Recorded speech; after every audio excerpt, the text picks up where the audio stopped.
Hi everyone, welcome back to Total War Therapy, and if you think that the video of today is a little pointless, you're probably right. But it was such a long time that I've not made a tier ranking list video. I think that the last one was before I hit the 1000 subscribers, so quite a while ago, and I really wanted to get back with this series, but I was not finding the most original idea, and you know, YouTube is already full of this kind of videos, so I waited, but I think that now it's the time, so we're gonna rank every single starting army by any faction and legendary lord in Total War Warhammer 3. The criteria we will follow are three: the consistency, so how solid an army is; the diversification, so for all the categories that a faction can offer, if all these categories are covered by the starting army; and then the identity, so if there are some units that are linked to the lore or to the legendary lord that we will talk about.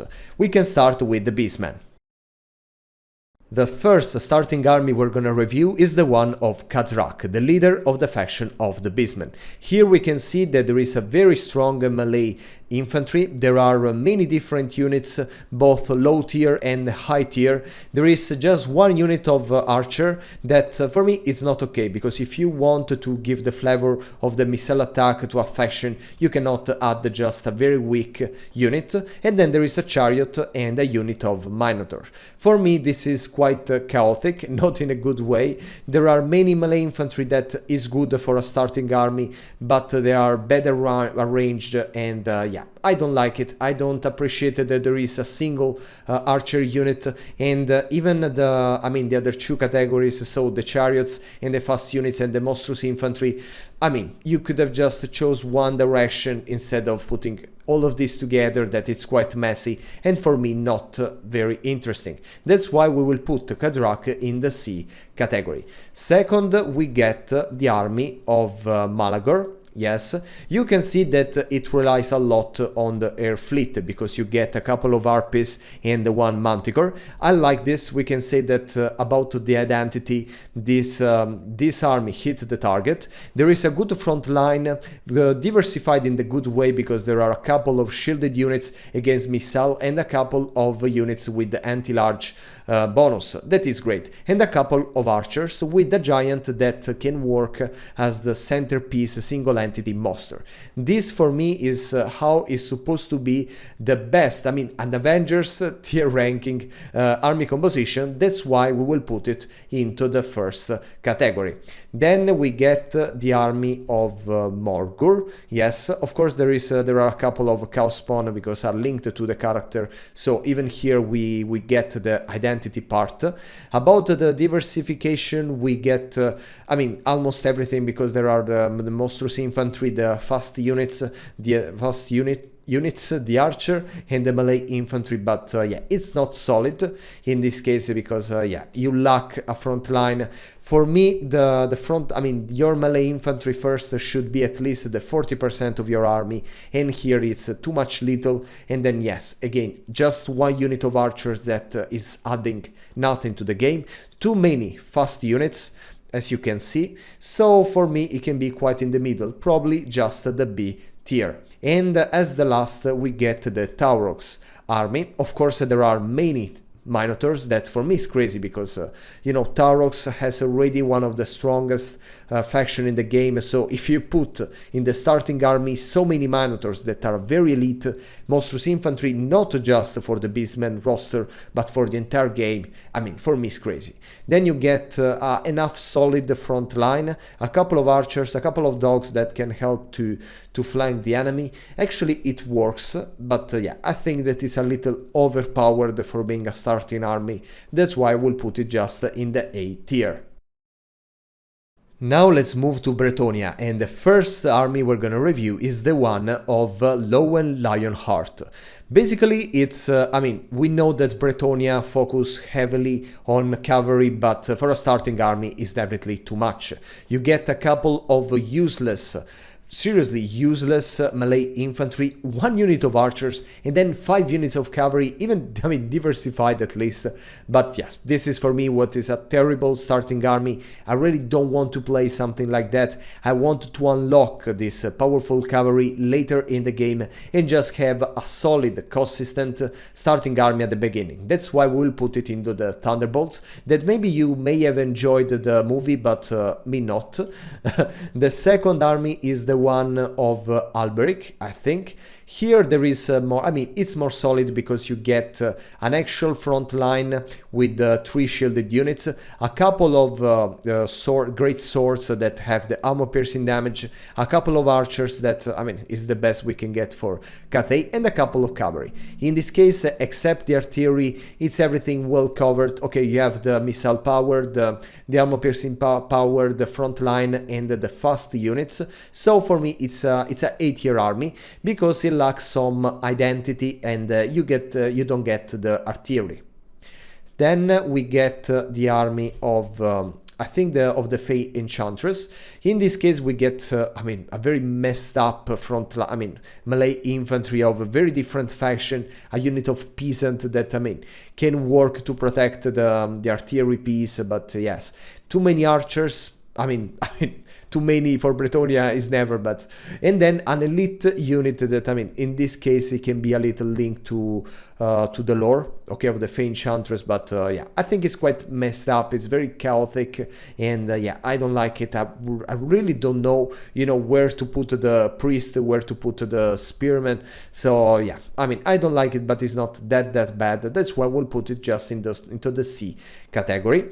And then we get the army of Repanse, that is the last Bretonnia legendary lord for now. Maybe they will add someone else, who knows. And even here, the front line is a little chaotic. I mean, you have halberdiers that may protect the trebuchet, then you have some armor piercing damage, just 2 unit of spearmen that should work as your front line, a couple of spearmen, a couple of cavalry. Okay, there is enough diversification to put it into the B tier, but not more than that. Let's start with the Chaos Dwarf, and the first army we're gonna review is the one of Astragoth Iron Hand. As you can see, there is a weird combination of melee infantry. There is no shield units, that it may be a problem even if you are just fighting against the Greenskins in your early campaign. Then there is, I mean, just 1 unit of Chaos Dwarfs. I understand they're expensive, but I mean, I would have liked a little more. There are a couple of blunderbusses that, even if they are mostly associated to mid-tier units, they're actually very elite missile infantry. They are some of the most expensive missile infantry in the game. And then there are a unit of, you know, Bull Centaur Renders that they gives identity to this faction, even because Astragoth can boost the Bull Centaur Renders with its skill trees. And I mean, it works as a jolly for your army. But yeah, overall, it's quite weird. I really don't like it. I don't know how I can create a front line. I mean, there are more units that, I mean, I think all the damage here is focused on the blunderbusses, and yeah, I think it's definitely not solid. That's why I will put it into the C tier. Then we get the army of Drazoath. Drazoath got this, I mean, this very tiny and pointless army with no front line, no melee infantry. There is just this mid shield that probably should put it at the back of your missile infantry, because the fire glaives and the blunderbusses are quite elite and quite strong. And then a unit of monstrous infantry. That's, I mean, it's crazy. I mean, what's the meaning of this army? How should I play with this? Then you can just recruit more slaves and, you know, cover your missile infantry with them. So I really don't appreciate it, and I will put it into the Thunderbolts category. Then we get the army of Zatan the Black. That is a little better. At least here you get 3 shielded units. That is good. I mean, finally. And 2 of them are Chaos Dwarfs, so perfect. Then a blunderbuss unit is just 1, but believe me, is better. You don't need in your early campaign more than 1 blunderbusses to protect. Wolf riders with hobgoblins that, I mean, can help to harass. And then a unit, an artillery piece that, I mean, we can say that about diversification, it almost covers almost everything, but yeah, it's very little. I don't understand that. It's not such a powerful faction, but yes, so I will put it into the B category. Then we get the only starting army of the Demons of Chaos that, as you can see, even if the identity criteria is respected, because I mean, they wanted to give you the idea of fighting with an army made by all the different units of the different monogods, but yeah, it's just a mess here. Okay, you have many units that have nothing to do with each other, they cannot match in a strategy, and you just put it together, and I mean you have to be very creative to make something out of it, but I really don't like this way of building an army.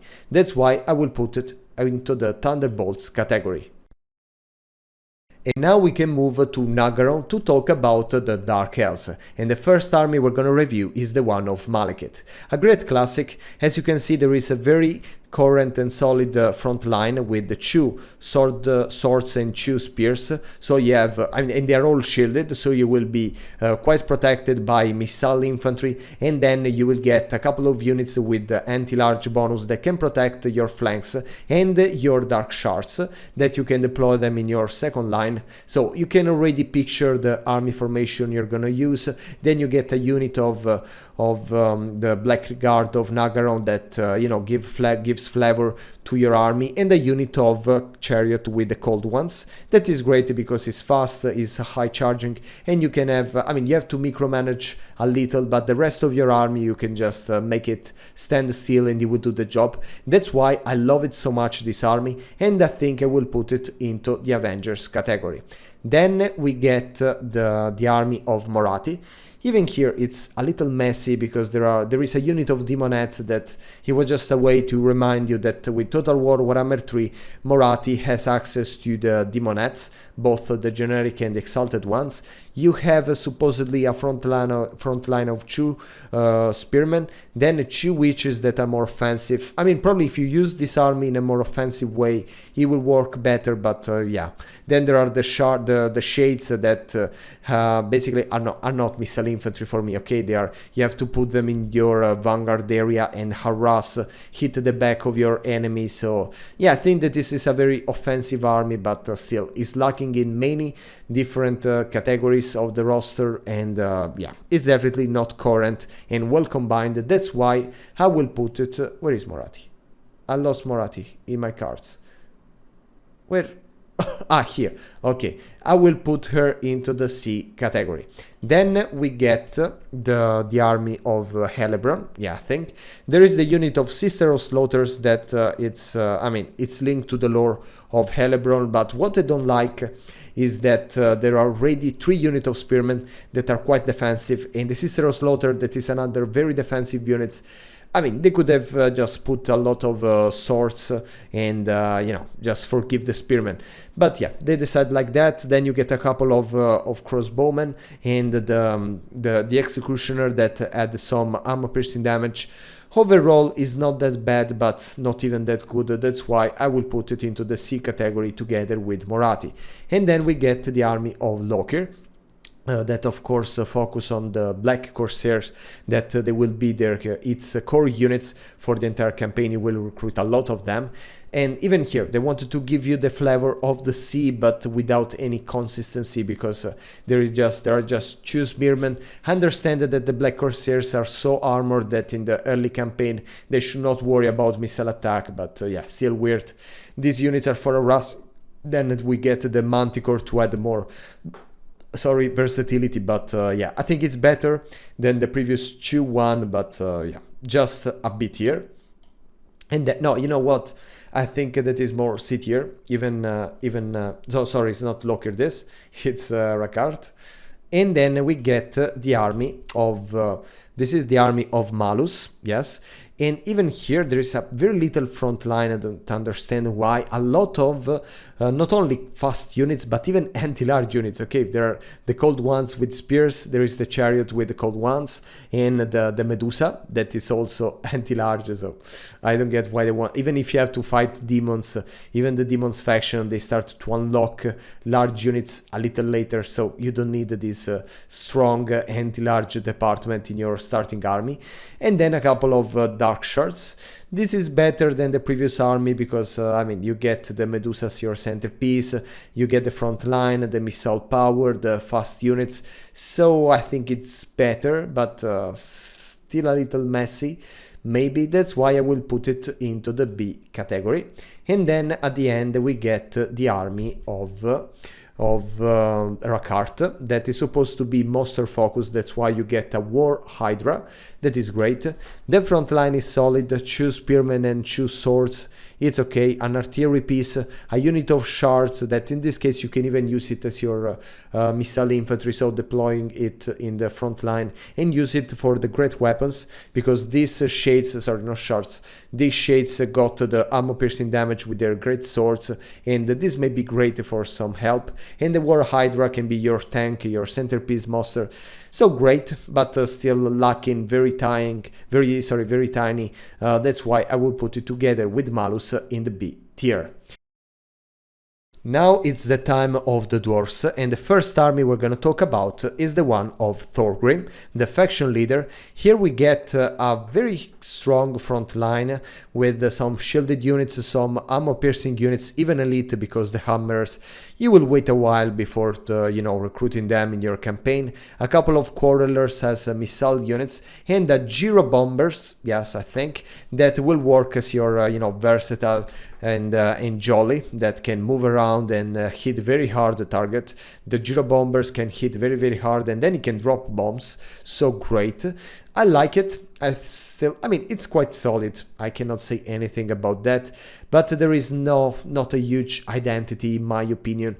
That I mean, the Longbeards that are supposed to be the core unit of Thorgrim, I mean, there's just one. So I think that A category is right for them, for Thorgrim. Then we get the army of Ungrim, that of course has a couple of slayers that are already annoying just to see them. Then a shield units, too many missile infantry. There are a couple of quarrelers, thunders, iron drakes. That it's great, but yeah, how you're supposed to build this formation? You have to put the thunders and the iron drakes as your front line, and then the quarrelers in the back, and the slayers, to cover the flanks. That it may be nice, but a little weird, honestly. But yeah, still working. I mean, for how is the Dwarfs army, there is a lack of artillery, but we can forgive that and put it into the B category.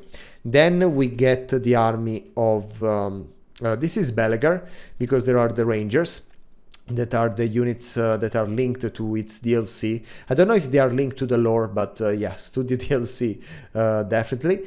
The front line is quite solid, 3 shielded units, then hammers that can protect your back, and a couple of miners that can work as a mid shield for your flanks, and the Rangers that you probably should use them, taking advantage of their stalk attribute, but in this case I think you can just deploy them in your second line and let them work as just as quarrelers. That it's okay. I mean, all the fields except the artillery is a little respected, but yeah, I don't picture to get that much fun. There's still not enough variety. That's why I will put it into the B category. And then we get the army of, this is of Grombindal, okay, and yeah, it's, I mean, very weird. 3 different melee infantry, 3 different missile infantry, then a gyrocopters. No, this is the kind of chaotic mess that I don't want as a starting army, and yeah, I cannot understand why they make these choices. You cannot build a solid formation out of this. You can be creative, but as a starting army, I appreciate the currency. That's why I will put it into the Thunderbolts category. And then we get the army of this is the army of Torek. Yes, basically you get a nice front line with iron breakers that are a very elite unit, a long beard that can defend your flank, the quarrelers has your missile infantry, and an artillery piece. This is great. Okay, there is not an actual identity, we can say, but I mean it's a rune lord, so probably there was not unit linked to its lore, so we can put it into the A category. Very, very nice. I like it. And then we get as the last the army of Malachi. That, I mean, if you watch the video till this point, you may already know what I think. This is completely chaos. That understand you're starting your campaign in Norsca, very close to the Chaos Wastes, but you're not forgiven for this. You have no front line. There is just one unit of Doomseekers that, I mean, they're not even that resilient about, you know, taking damage. So you have no tank. Some miners that, in this case, they're even with grenades because Malachi cannot have a unit without a missile attack. Then a Thunderer, a Cannon, a Gyrocopter. I mean, this is very, very chaotic. That's why we'll put it into the Thunderbolts category. Just for you to know, it's 3 AM here in Italy, and I really hope to end this video before the 5 AM because I have to go to work, but it's okay. And this is the time of the Empire, one of my favorite faction. As you can see, we are starting with the army of Karl Franz, the Emperor. The front line can be decent. You can put the great sword in the middle, then the two handgunners, and at the very sides the swordsmen, and then the halberdiers to protect the mortar. I mean, I know that because I played this campaign a lot. And then the race guard as your jolly unit moving around. It's great. I mean, all the area are quite covered, and yeah, the identity is supposed to, I mean, the identity of Karl Franz is around the great swords and the rake guard, so it's great. I mean, everything is respected. They could have made a little better, but I think we can finally put another army into the Avengers category. And then we get the army of this is Balthasar Gelt. You get in your early campaign a unit of the Hell Rocket Battery that it's crazy. I love it, and it will be quite destructive. You will rely for most of the damage just on this single unit. That is good. Then you have the front line that it works in the same way as the one of Karl Franz, a couple of crossbowmen, and then a cavalry unit. It's everything great. I like it. Probably not that good as Karl Franz, that's why we'll put it into the A category. And then, you know, you are a spellcaster, so you have even the magic on your side. Then we get the army of Marcus Wolfgang. That is one of my favorite probably my favorite campaign with the Empire, because it's so unique. You get plenty of archers, too many. This is the strongest probably starting army here in the Empire. There is this weird front line, but it may work. Okay, you can just put some swords and spears as your front line, and then you know, some more to protect your flanks and your rear guard, because you have plenty of archers, so you need to defend them. And then I mean, there is no artillery, no cavalry, no armor piercing damage except the halberdiers, and you got this chariot with, I mean, you know, the war wagons of the Empire are quite tricky to use, especially if you're not an advanced player. So yeah, I think that this army deserves a bit here. Yeah, probably. I like it. And then we get the army of Volkmar that starts in a very complicated situation.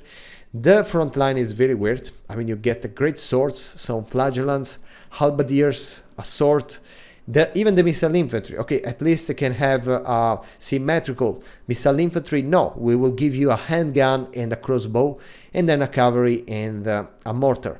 About the diversification of the other part, probably it's okay, but the melee infantry, it's so bad that have to put it into the Thunderbolts category. And as the last, we get the army of Elspeth von Draken.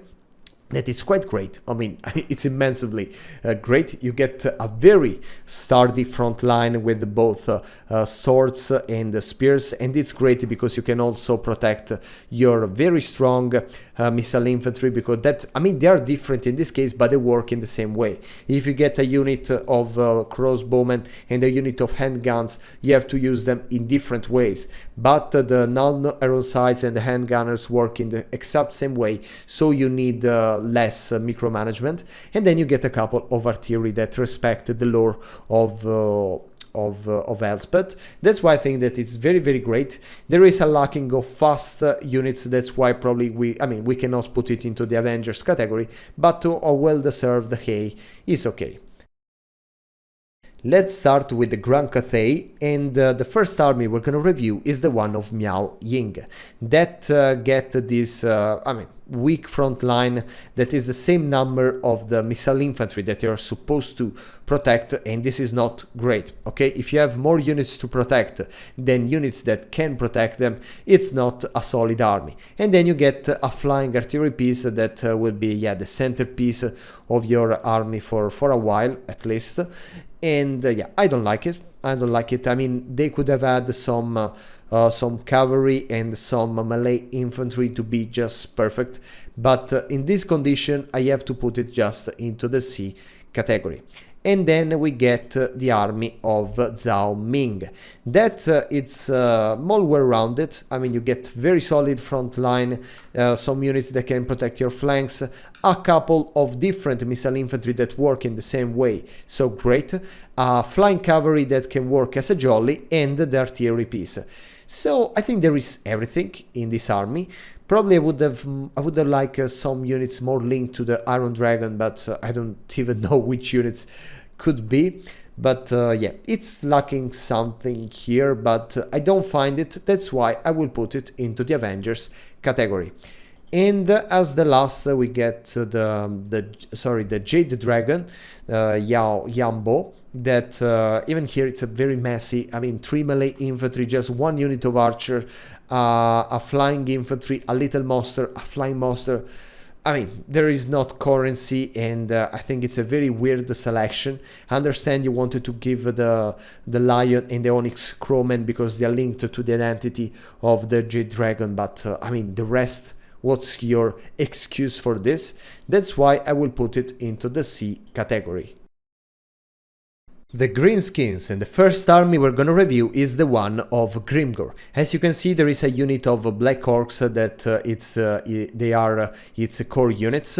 A couple of spearmen with shields that actually are a new addition. That's why probably they added in the very last one of the last patches. And yeah, a very weird front line, but it may still work, we can say. A couple of archers, an artillery piece, and a cavalry units.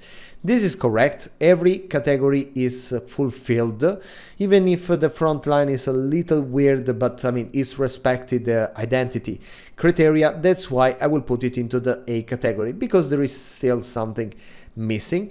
Then we get the army of Azag, the Slaughter. In this case, you get a more offensive selection, because you get the big guns with anti-infantry damage, a couple of shielded units, the spider riders that have no sense here, the troll hammer, the stone troll, no, I mean just trolls, we can say, and a catapult units. In this case, is not covered the missile infantry, and there is. I don't know, it's weird. There is the monstrous infantry that can work as for the armor piercing, but yeah, it's a little weird. That's why I'm more comfortable to put it into the C category. And then we get the army of Skarsnik. There are the Night Goblins that will be, I mean, your only melee infantry for a very long time till you conquer Karakate Peak. So yeah, have fun with them, and great. But you got just 1 unit of archer, and then I mean a single entity monster that can be great. I understand for the lore of spiders, squig, and goblins, it's a very huge. It's a huge up, but still, probably if they would have had at least not even the artillery, but another archer unit, it would have been better. But in these circumstances, it's something more into the B category. And then we get the army of the Savage Orc King, that Wurzak, that is one of my probably my least favorite character in this game, I'm honest. I don't think that it's frightening a dancing orc, big orc. In any case, it's full of savage orcs and is very loreful. Even there are enough units, melee infantry units for a front line and to protect the flanks. There are a couple of archers, then some fast units, and a giant as the centerpiece monster. Actually, it's great this army because if you think about savage orcs, you don't think about artillery piece, and yeah, there is everything that you should find in a savage orc tribe. That's why I think, you know what, I can probably give them the best category, so the Avengers one, because there is everything that you may need. And then at the end, not at the end, but here we get the army of Grom the Paunch. That is quite weird. You get the Goblin as your front line and the Orcs as your missile units. This is crazy because even in the lore they say that in the Greenskins society the bows are something more for goblins because the orcs are too strong to it would be a waste of potential to let them throw arrows, and you put the goblins as your front line. Okay, this is crazy. Then you get a couple of trolls, an artillery piece, and a pump wagon. That is a unit that I like. They can add a little more of flavor to this army.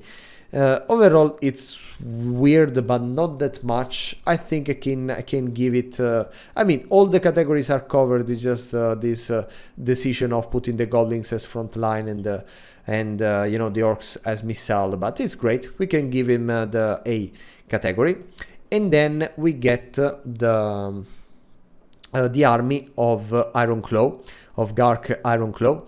Even in this case, the front line is a little weird. 3 different kind of units is not great. A couple of archers at least, a fast unit, the squig that are also fast, and an artillery piece. It's good. Probably I would have just used a better selection of melee infantry. That's why we will put it into the B category.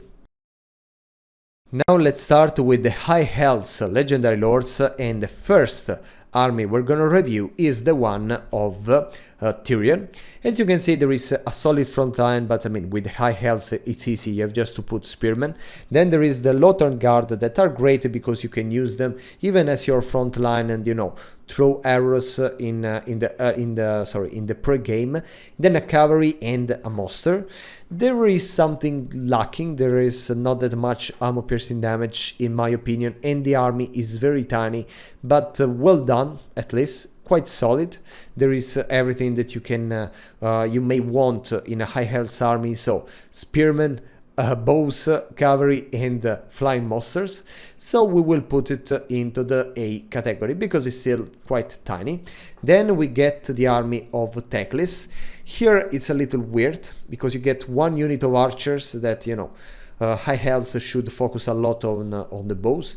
These 2 spearmen who help with sword masters of Hoeth unit, a chariot, an artillery, and a monsters. About covering all the single categories, it's good, but getting this little front line and then just 1 unit of archers, it's quite weird for me. So I think we will put it more into the C category. And then we get the army of Alarielle.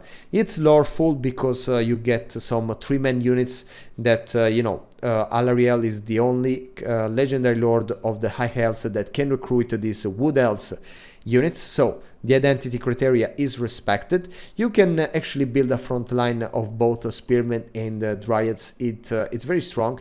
And a couple of missile units that work in the same way. Great. A cavalry unit, we can see a little monster.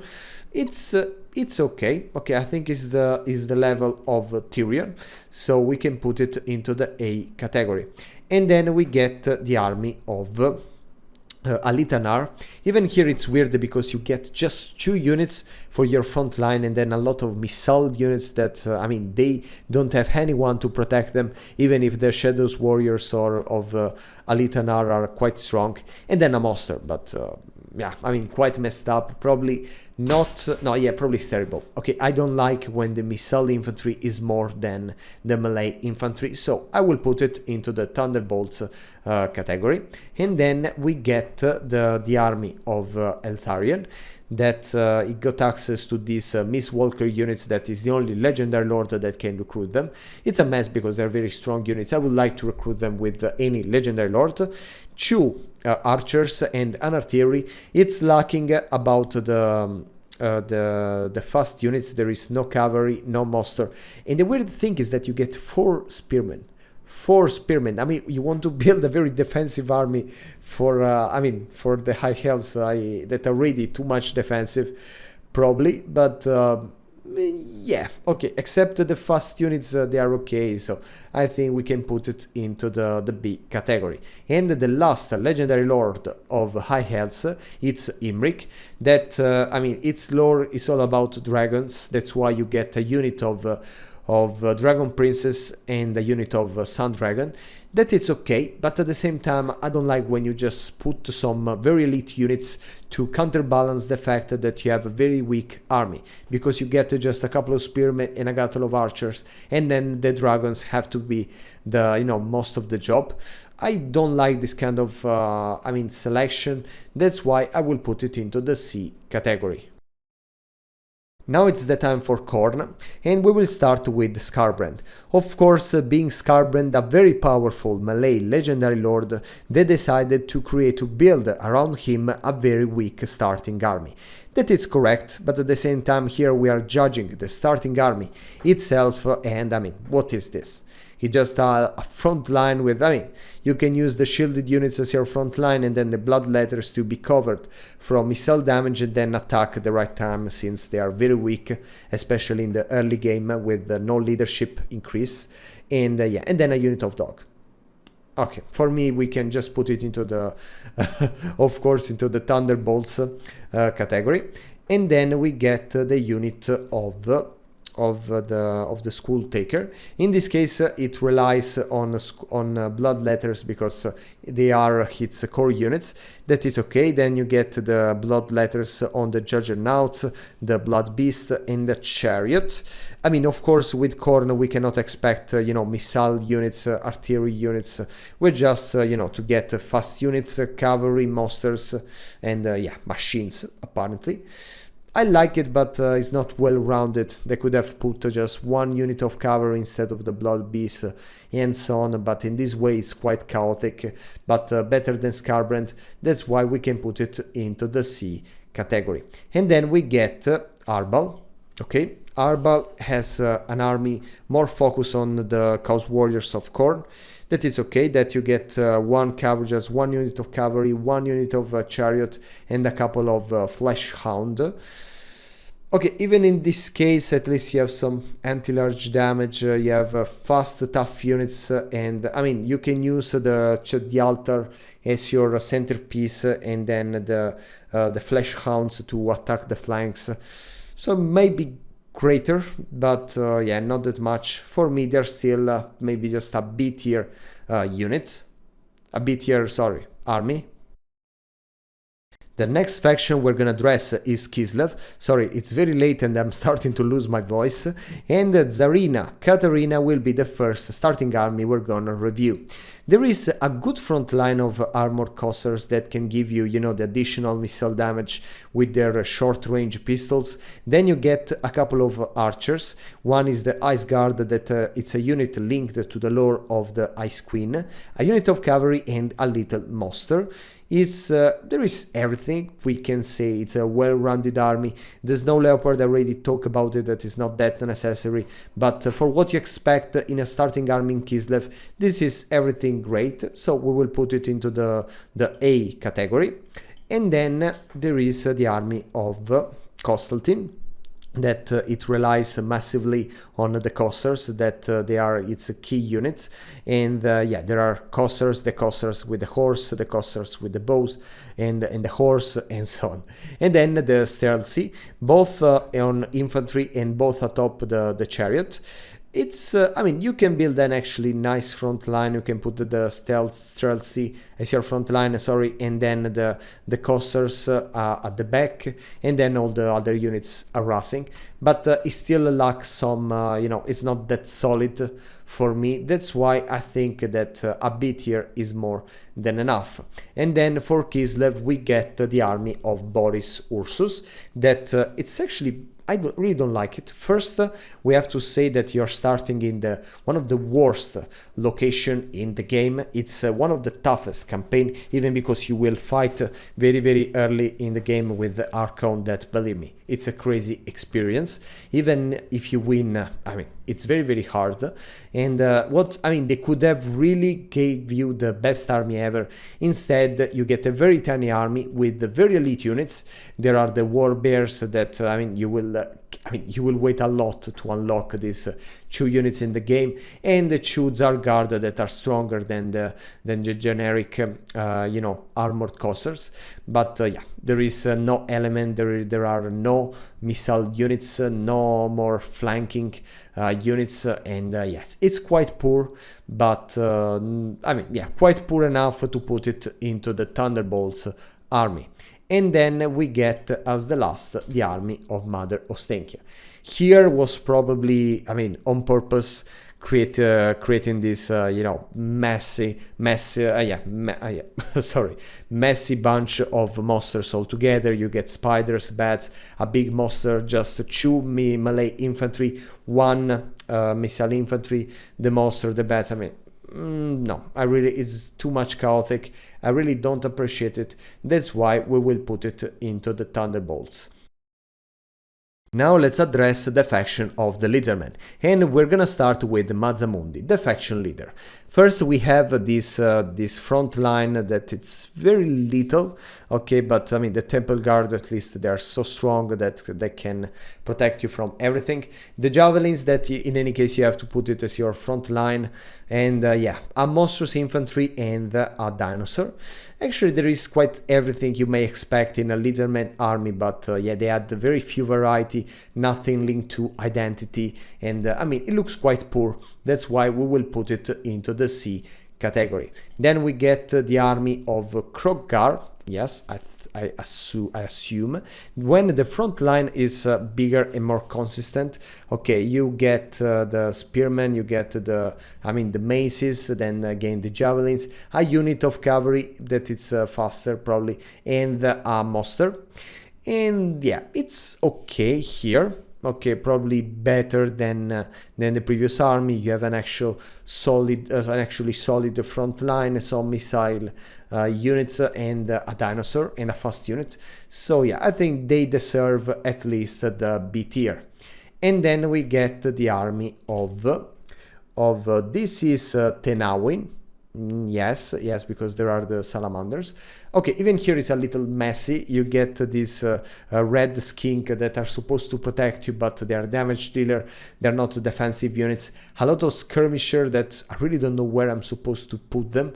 A monstrous infantry, a monster, some missile monster. I like for the fact of the identity. Okay, because there are the salamanders and the skirmishers of the skink. It's all a skink's army because Tenarium is a skink. But yes, I think that a C tier would be more than enough. And then we get the army of this is Tic-Taco, yeah, him. It has this good also good front line made exclusively by skinks. That is okay because it's a skink too. And then you get some air fleet that it's nice because you respect the lore of TikTok. Oh my god, I don't know how to pronounce it. And then you have a fast unit.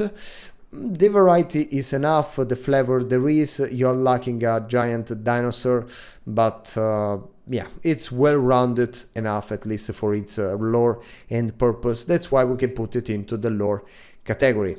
And then we get the army of this is probably Gorrock. Yes, Gorrock got all this. It's a decent front line with both spearmen and maces, so great. A couple of javelins and a monster. There is no fast unit. No unit probably linked that much to Gorok, even, I mean, just a Saurus, so there is no unit linked to him, but yeah, there is no flavor in this starting army, and it's something that I don't appreciate. That's why we'll put it into the C category, even if it's quite sturdy, and I mean, with Gorok everything is sturdy. And then we get the army of Nakai, that of course is full of Kroxigor, that are very elite units, and I don't understand why you want to cover your army with them, even if it's lawful. Then you get this melee infantry and a giant Stegadon. Overall, I don't like it because I mean, they just wanted to put some very strong units all together and, you know, make out of it an army, but yeah, it's not solid. There is no missile option, there is no fast option, so yeah, it's definitely very, very bad, and I will put it into the Thunderbolts category. And then we get, I was stopping because I thought that it was the last lord, but actually we get Oxiatul, that, yeah, it's full of skinks with, that are all kind of skirmish units, in this case even the skinks with javelins, and then a couple of monsters. I don't get why Chu Bastillodon, why Chu? But okay, it's a choice. I really like the campaign of Oxiatul, because you will actually learn very good how to play with skirmish tactics and with the hidden Camelion. But yeah, overall the starting army is not, it's very lawful, but not that great. You have to just attack the enemy and hope that it will be enough bad to, you know, to fall down covered by your little arrows. And yes, I think we can put it into the C tier, and yeah, nothing else. Let's have a quick trip to Norsca to see the two factions that there will be three in the, I mean, very, very soon. And we're gonna start with Wulfric.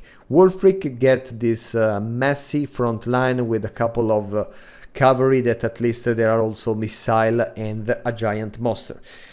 I don't like it. Okay, there are, with all the options, different options offered by Norsca, this is a very lacking army, so I will put it, but there is at least some symmetricity, oh my, okay, it's symmetrical, so at least I will put it into the C category. I've just to find it. Where are you? I cannot find Norsca. Ah, here. Okay, and then we get the army of Trot. No, oh my god, I forgot the name. Oh, it's very late here. I mean, the Troll King, that of course is focused on trolls, and this is okay, but yeah, I mean, they all work in the same way, so it's not funny. You have just to hit your target army very, very bad, and you know, even these melee infantry are just useless, and then you have these wolves. I mean, I really don't Trog, sorry, Trog, yeah, Trog, yes, okay. So I will put it into the Thunderbolts category. Here we are with the Nurgle, and the faction leader is of course Kugat Plaguefather. That got this, the melee infantry is actually quite good, because you get a couple of plague bearers that will be, you know, the tree of your army, and then these Nurglings that can just, you know, fill the remaining part to protect. And then you get some, I mean, a weird selection of harassing units, both the drones, the furies and the frogs, that are not that much damage dealer. Even in this case, they want to respect the rule that if the legendary lord is too strong, you cannot make its army even stronger. So yeah, it's okay, but yeah, I don't picture me having a lot of fun with this starting army, and that's why I will put it into the C category, that actually is the category with most factions here. And then we get Tamurka, that I mean, what I'm supposed to say here, there is just an ogre units, I mean, all these units is focused on great weapons doing ammo piercing damage. Then there are the Rot Knights that are, I mean, add more versatility and make them faster as an army, but yeah, nothing that exceptional. Honestly, there is no identity. I mean, there is identity, but there is no soul in this army. That's why I will put it into the Thunderbolts category. And then we get the army of Epidemius. As you can see, for being of course a Nurgle army, it's very well rounded. okay, because you get your front line, your filler units, and a couple of flying units that you know, will be more harassing and the damage dealer in some circumstances, and then the frog. Okay, if they would have replaced the frog with a Beast of Nurgle, for example, this starting army would have been in the top tier. But since we got just the frog, we will put Epidemius into the A category. Now let's start with the Ogre Kingdoms, and the first army we're gonna review is the one of Grisus. Grisus got this very I mean, chaotic selection of Ogre units, a lot of Nobblers and one missile unit of Nobblers that is just, I mean, if it's not useless in this army composition, I mean, it's so weird. This is the kind of army that I would just attack, you know, straightforward without asking me why and how, because yeah, I mean, there is nothing to build here, and I really don't I want army composition to be solid, that I can create a very good formation, and this is not the case. So I will put Grisus into the Thunderbolts category. And then we get the army of Scrag. In this case, you got the okay, sorry guys, it's almost 4 now, and I'm really losing all the, I'm really missing all the names. The Gorgons, not the Gorgons, the G something, that I mean, they are strong and they are loreful, so I like them. Then there are some Nobblers, some Ogre. Even in this case, then a fast units. I mean, even this case is very messy. Probably better than Grisus, but you can see no identity in this kind of armies.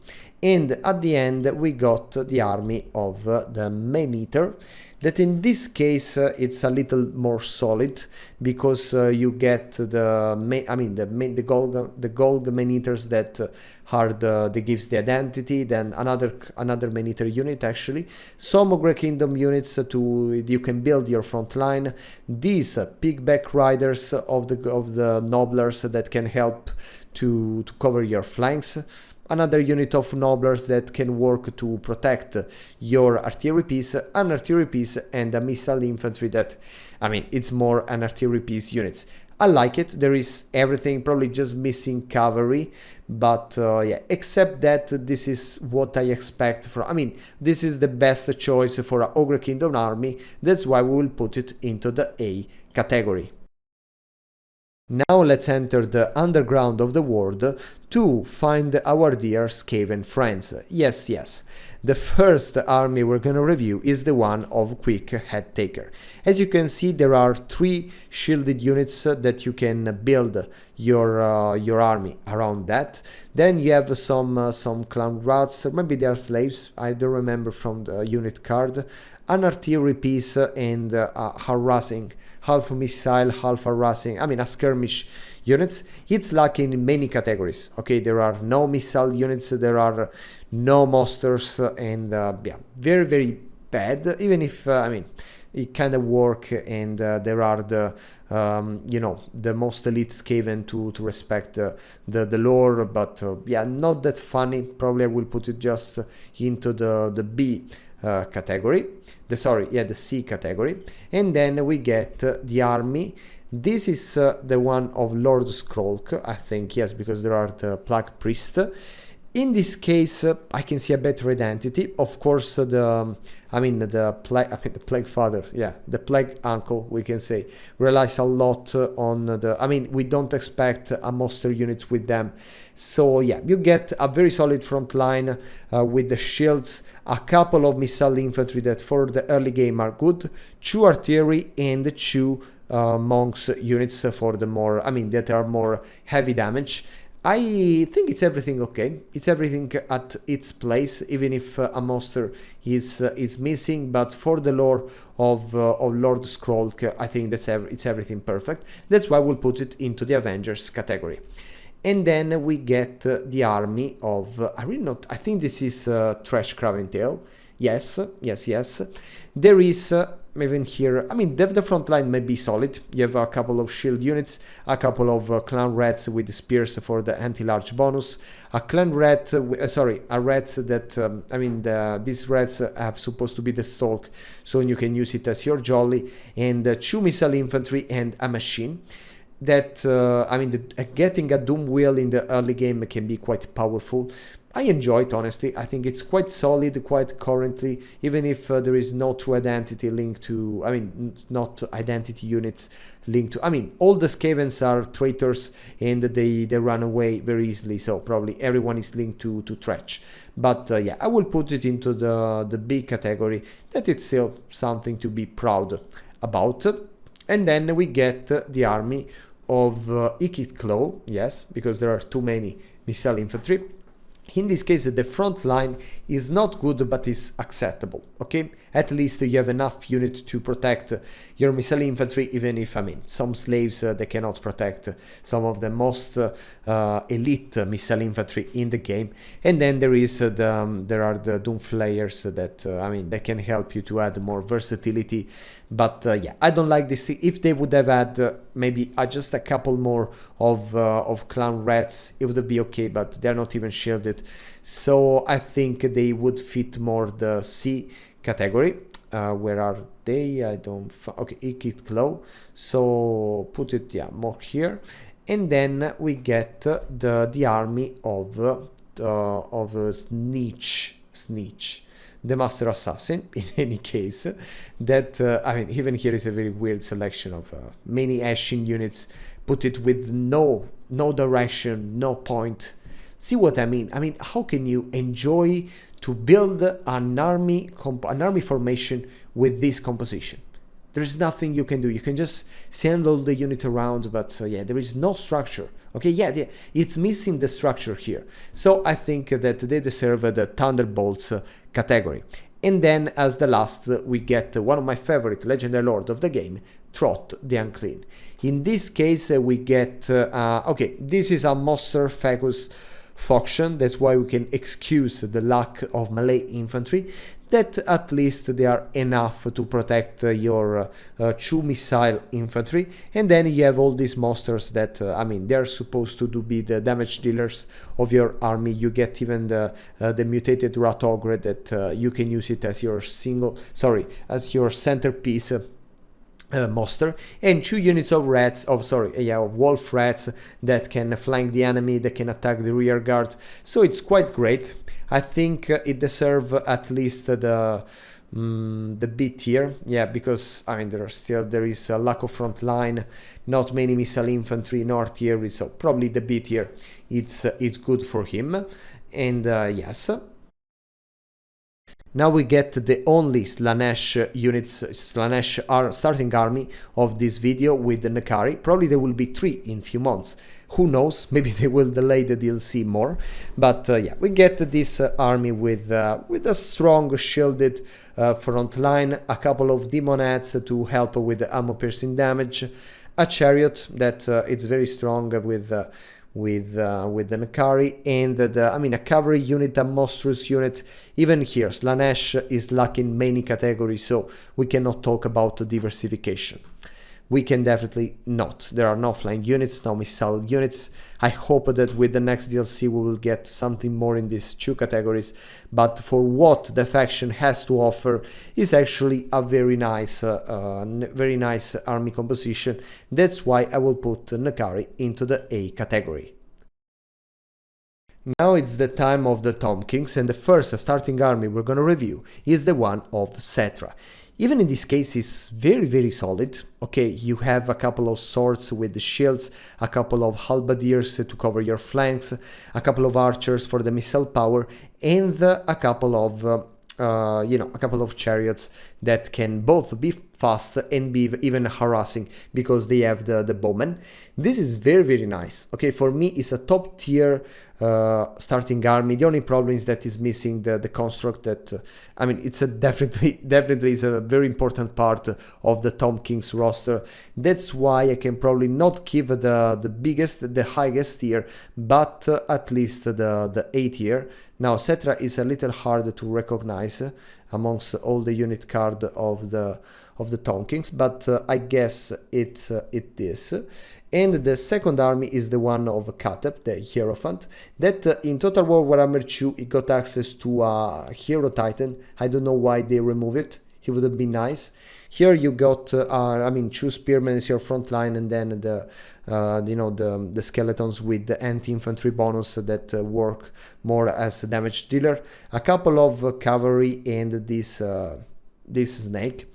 Honestly, it makes no sense. You have no missile infantry. You have the fast units, yes, but I mean, it's very hard to think about an army like that. So I think I will put them into the C category. You know what? Maybe even the Thunderbolts, because yeah, I really don't like it. And then we can get the army of Khalida. Yes, this is another strong one. You don't get enough melee infantry for me, but you get a lot of missile power for I don't know which reason. You get an artillery, you get a monster that is even missile, a couple of fast units, a couple of bowmen. I mean, some bowmen, the spearmen. For me, these are all the elements to rank as the Avengers tier a starting army.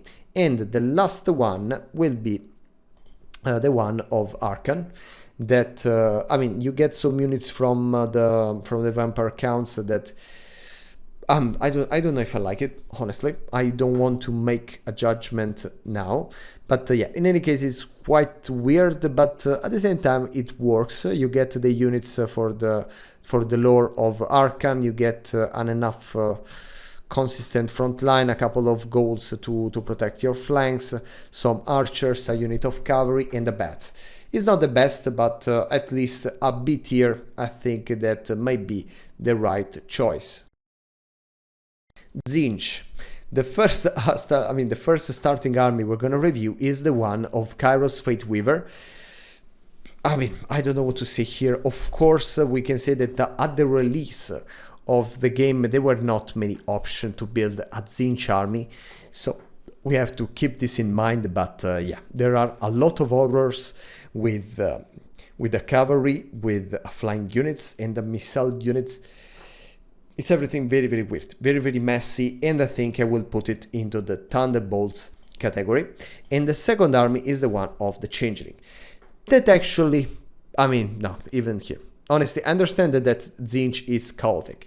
Okay, there are many units that require, you know, high technique because you have to master how to use them correctly.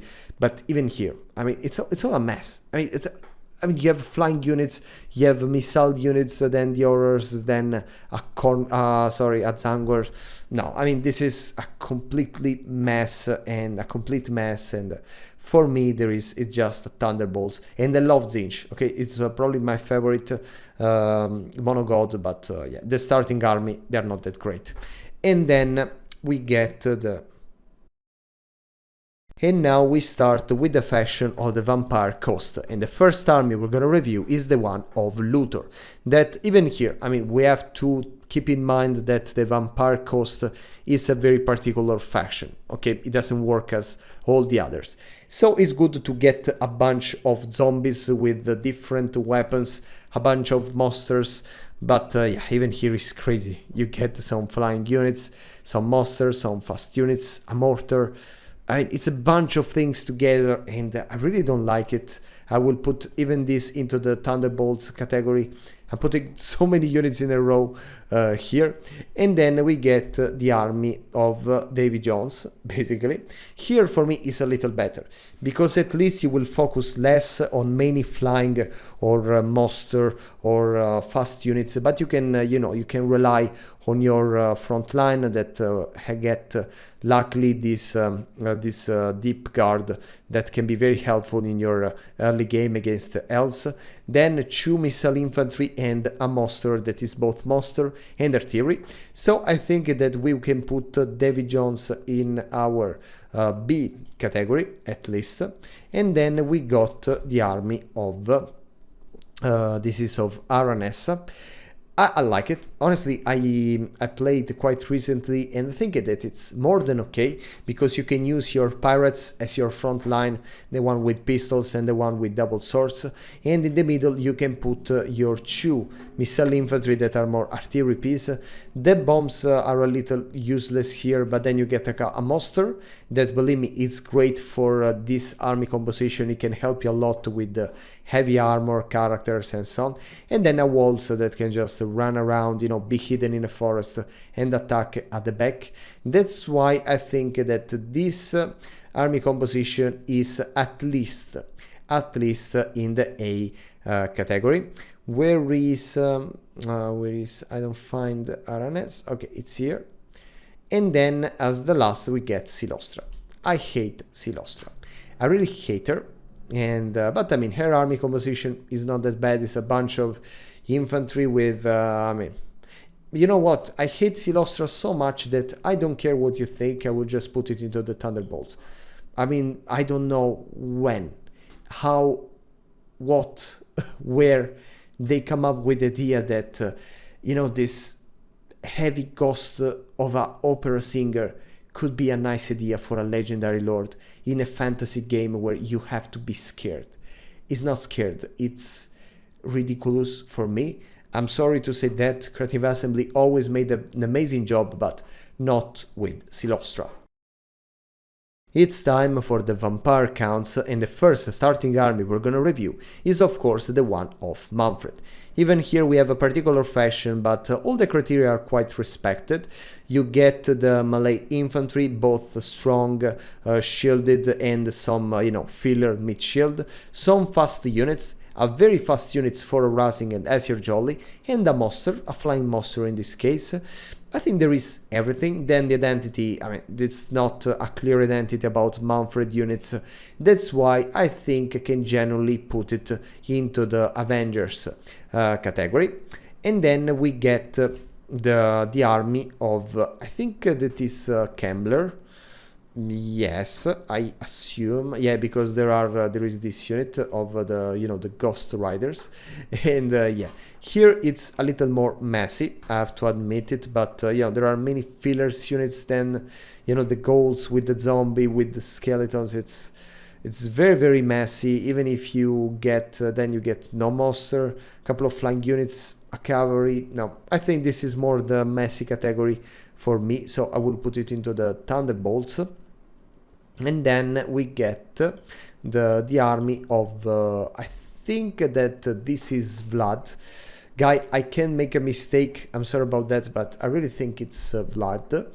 And yes, Vlad get this army with vampire. I mean, even here it's just a mess. I mean, there is no structure. You can put this front line with oh my god, what, the grave guard, and then you know, a cavalry, a chariot, a flying monster, a flying bat. Yeah, I feel there is no structure, and even in this case I think, I'm sorry to say, but I have to put it into the Thunderbolts category. And I think, yeah, the army of Isabella is the same, so we will not I mean, we'll put it into the same. Okay, and then we get the army of this is Gorst. Yeah, this is Gorst, definitely.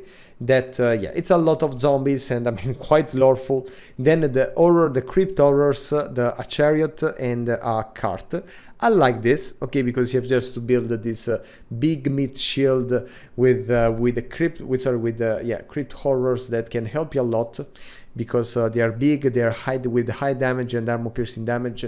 And then the chariot, that is more your jolly units, and the cart, you know, to boost as a support unit your army. Even in this case, I think I think it's a 8-tier army, so we will put it here. Let's start with the faction of the Warriors of Chaos, and the first one is of course Arco. That it starts with even if it doesn't look like it's a very strong army, because you get enough Warriors of Chaos to win against most of the early game army composition. A couple of Marauders, I mean, a Chaos Knights, a Demon Knights, and a Chaos spawn. For what you expect from Chaos, there are almost all the elements. Okay, it's not that interesting, but yeah, the criteria are respected. That's why I will put Archon in the A tier, even if I have to say that it's definitely not that much interesting. You know, probably, yeah, probably in the B tier, not A tier. And then we get the army of Kholek. You can see it because there are many dragon ogres, and I mean, they are linked to the lore of the character. Then some trolls. I mean, this is you know, a massive army. But what I like here, as you may have understood about me, I like that they are symmetrical, and that's why I will put it into an higher position than what probably it should be. But yeah, it's very offensive, quite chaos, so yeah, I think it's well deserved and lawful, so I will put it into the A category, because I mean, chaos is just about you know, charging and destroying. And then, sorry, it's my girlfriend that it's more than 4 AM now, and she decided to call me. And then we get the army of Sigvald. Even in this case, you have a very strong front line, very massive, with some fast units and a monster. So yeah, it's everything quite respective, even if not that much interested. I would like more Slaanesh units probably. That's why probably just a B tier category.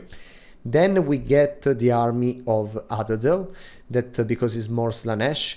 Here we get a too much strong front line. I mean, too much. You could have had more, you know, more Slaanesh related units, so very low armor but high damage and armor piercing damage, but they didn't do it. I don't know why. So I will put it honestly into my C category. Then we get, sorry if I'm going a little fast, but I really have to go to sleep.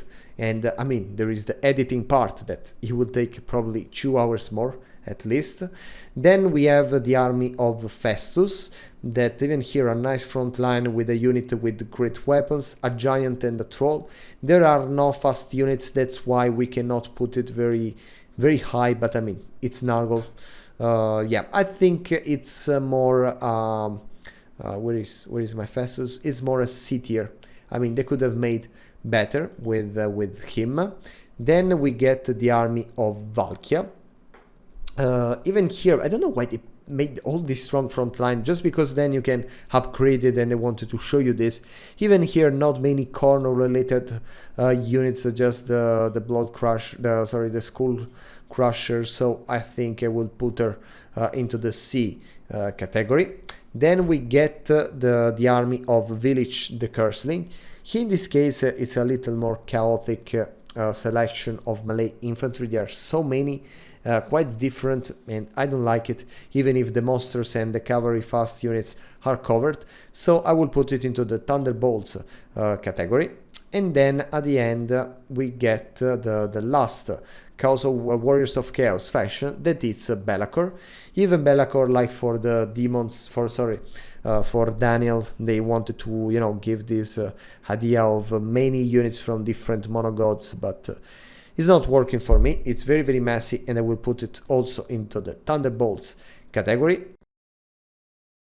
Okay, the last faction, and then I can finally go to edit and then to sleep.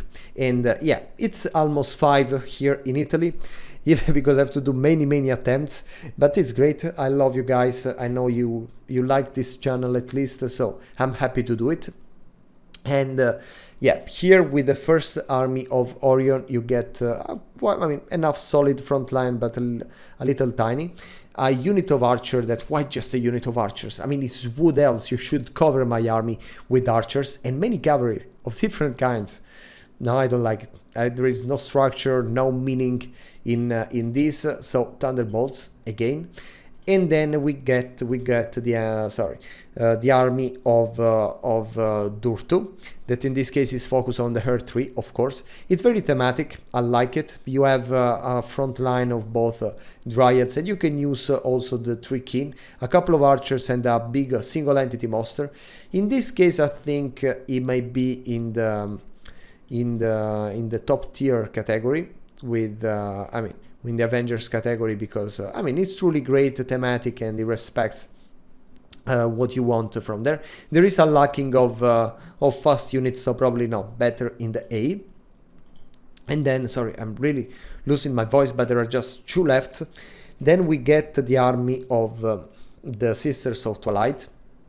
That is great. They get 2 frontline that they can protect the couple of archers, and then the, you know, all the Hawk Riders, the Eagles, or the air fleet. That is great for how it's supposed to work this faction. Even here it's very thematic, everything is at its place, but there is something missing anyway, because there is not cavalry, no other kind of monsters. So the A tier. And then as the last we get Draika, that maybe it's Drika, but I will call her Draika, that has these units of I mean, it's very thematic at least, but very bad variety. That's why I will put it as in the last as the last faction to the C tier. Guys, I love you so much, but now I have to give you my good night. See you very, very soon.